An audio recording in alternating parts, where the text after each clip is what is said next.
What do you think the rest of the awards done for Australia and then Australian cuisine? Do you think it's sort of... I mean, I think it's given young chefs. I mean, you could be as well equipped to answer this as well, Brett. But I think it's good because sometimes young Australian chefs haven't always looked kind of abroad for inspiration, and I think it's given them probably a list or an arbitrator for them to say, well, like I have ambition, I can come into the UK and I can work at the Ledbury, or I could go to the north of Sweden and work at Faviken and gain some different perspectives on cooking and open my eyes a little bit. I mean, New Zealanders, I'm from New Zealand originally, so New Zealanders tend to travel. It's like a rite of passage for young New Zealanders, but a lot of young Australians don't travel. They tend to stay in Australia. I mean, it's a great place to stay, but so they sort of think everything's there, don't they? They do, yeah, and they have their own world there, and so it's been very good at promoting interesting places to eat around the world. And I guess if all of these young people are going overseas and working in these great places, then it's going to make cuisine stronger in the future as well because of it, because they've got different skills that they possibly would not have had. Oh yeah, I mean, it's made a massive difference to the business. Originally, when we first came into the list at number 73, which was 5 years ago, I think now, that was the difference between their restaurant going broke and our restaurant surviving. And so we didn't have any idea of how big it was going to be. It was huge. We almost couldn't cope with it, actually. It was overwhelming. There was thousands and thousands of people trying to get tables, and the website crashed, and there was a queue of people outside the door with TV cameras, and so... You're your own PA, human resources managers. Yeah.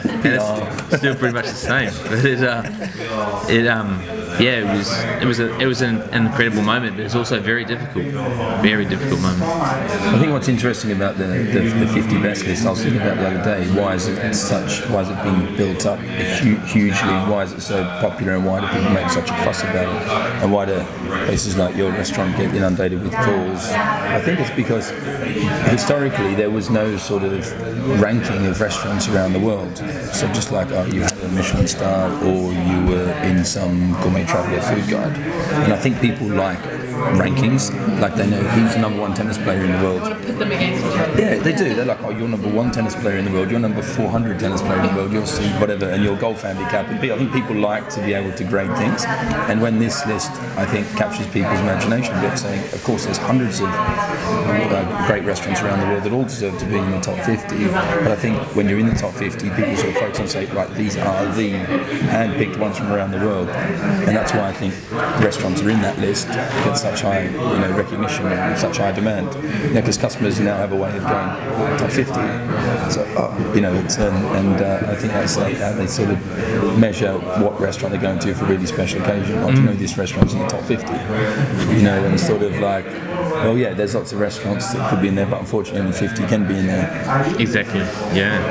I'm taking my missus somewhere, and we're going to go to one of these top 50, and depending on what city they're in or country they're in, there's a selection to choose from. I mean, I haven't eaten in New Zealand for a long time, but I think Australian food is quite fascinating, actually.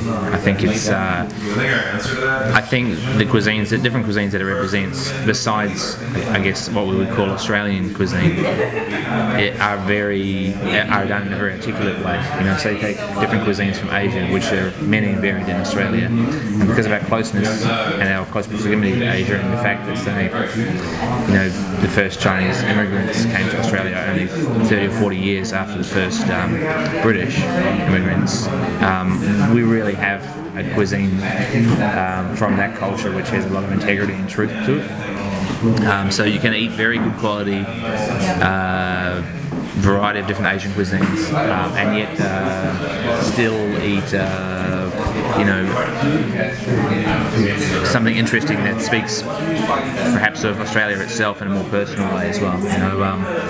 I think it's kind of the interesting thing for me about being I'm a New Zealander, but it's hard because I'm a New Zealander, but I've been living in Australia for 11-12 years, so now Australia is home. I say I'm a New Zealander, but I'm an Australian cook. And I think the interesting thing for me, and the most amazing thing for me about being a cook there is the customer there, who is incredibly enthusiastic, unbelievably supportive, and very open to new things, because we don't have the weight of history upon us. You know, we don't have a history going back 600 years of how to eat a certain dish, and it can only be served that way. Like, say perhaps Italy has, you know, so because of that, it's like a freedom, I suppose, or a feeling that you can do anything as long as it's quality, because they definitely know what's up with quality in terms of ingredients and in terms of execution.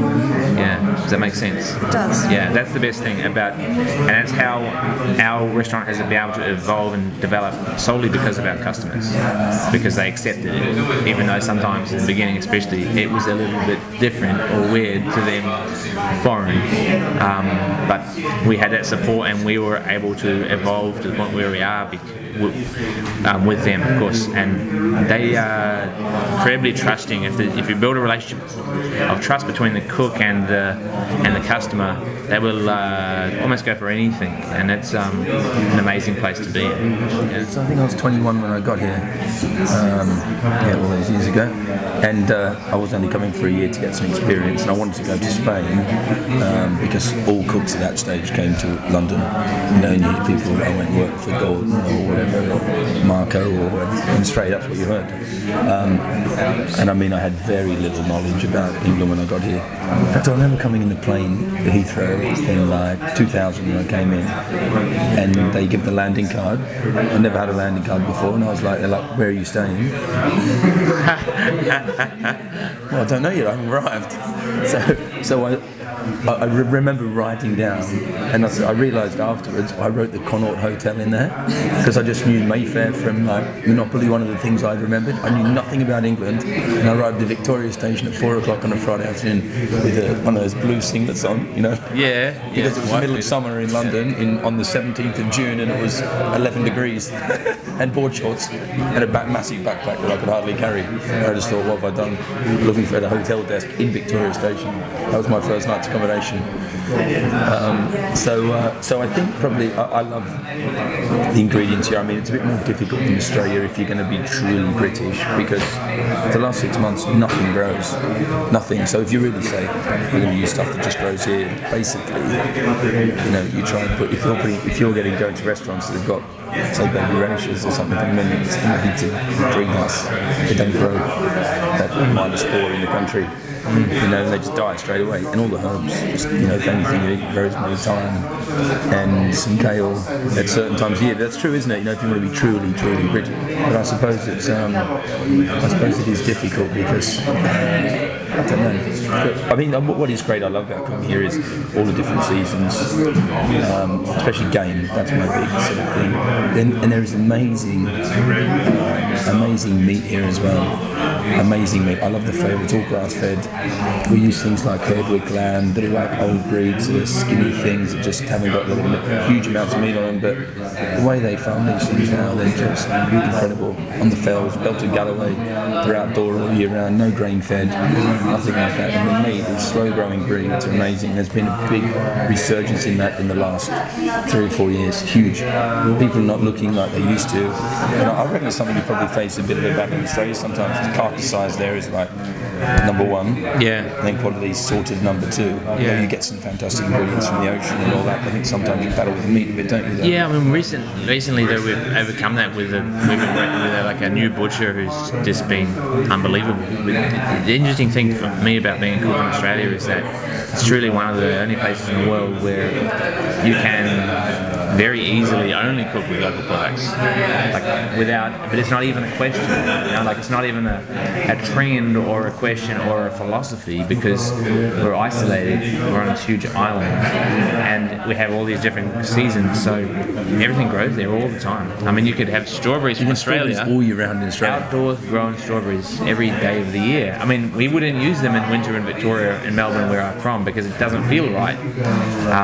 They probably taste as good almost if they're from in they're Queensland. probably almost better, but it's yeah. So that's fascinating for me because to use local produce is not like I mean, to use local produce means that we use things that are actually like very close to the restaurant as opposed to things that are from the same country. Well, it's further from one side of Australia to the other than it is to go to France from here. Yeah, a lot. Yeah. So, but you know what people say? Oh, you can't buy something from France. But then Australia, in Australia, people buy strawberries from the other side of the country, and then here it feels a bit weird buying all your vegetables from Brunchies Market. Yeah. And so, they can pull someone like Heston to come to Melbourne, and it's great for Melbourne food. I thought Australian food, but particularly for Melbourne. Oh, we're glad that he came to Melbourne, not Sydney. Yeah. No, it's great. You know, it's you know, he's a high caliber guy, and I think it's it's cool that he's decided to come. It seems like a trend. A couple of days, Noma's doing the same thing. Yeah. He's planning on going to New Zealand for 2 weeks. The Antarctica. That's it.